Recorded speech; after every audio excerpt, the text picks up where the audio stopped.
Жакшысыздарбы? 10-январь президенттик шайлоо болот. Кимди колдойсуздар?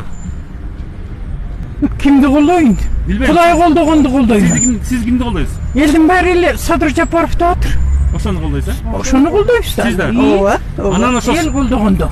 Шайлоо менен чогуу эки маселе каралат, башкаруу маселеси. Парламенттик башкаруу 10 жылдан бери келаткан, же болбосо президенттик башкаруу. Сиз кайсысын тандайсыз? Мага караса сен жолукпадың. Менин убагым тар болбосо көп жооп берет элем сага мен. Президенттик башкаруу болгон дурус. Эки тискин бир чылбыр бир кишиде болгону дурус. Ошону унутпа.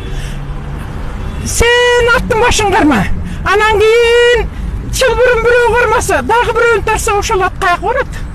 Ошондо Кыргызда жакшы кеп бар. Эки чылбыр бир тискин бир кишинин колундаса, бир киши же өлтүрөт, же ошо жакшы кылат.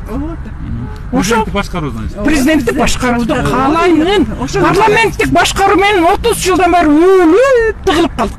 Ошо. Кайсы жакшылыкты көрдүк парламенттен? Эч жакшылык көргөн жокпуз. Кыдырбаган жерибиз, барбаган жерибиз, салбаган кушубуз калган жок.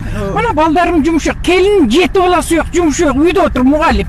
Балам энергетик, мына ар жерде ким шоак берет, мен ошону шоайын деп. Мен болсо пенсияга чыккан мугалиммин. Ошо менин пенсиям менен неберелерим 7 небере. Бир үйдө 11 жан ошол окатты ичип отур. А менин дарым, менин баскандарым өзүмө керек эмес. Мени менен неберемди бактап мага пенсия берип аттырбы. Кимди ойлоп, эмне турмуш өттү башыбыздан. Көрбөгөнүң көр, жебегениң бок деген ушул болот да. Орой айттым, кечирип кой, кыргыздын сөзү мен. Көрбөгөнүң көр, жебегениң бок. Одуна келсе кечирип койгула. Орой эмес. Сиздердин батаңыздар, дуаңыздар катып ичиде экен. Бата берип коюңуздар анда. Ак жолу ачылсын. Кыргызымды багайын да карайын деген ак ниет менен тилеги кабыл болсун. Кыргыз элиме топчулук менен молчулук болсун, барчылык болсун. Кыргыз Кыдырбай мынан жамандап окат кылган бозойдун ичинде жүргөндө. Эми бар заман келди десе, балдарга пас кое бербейт. Эмнеге бербейт экен?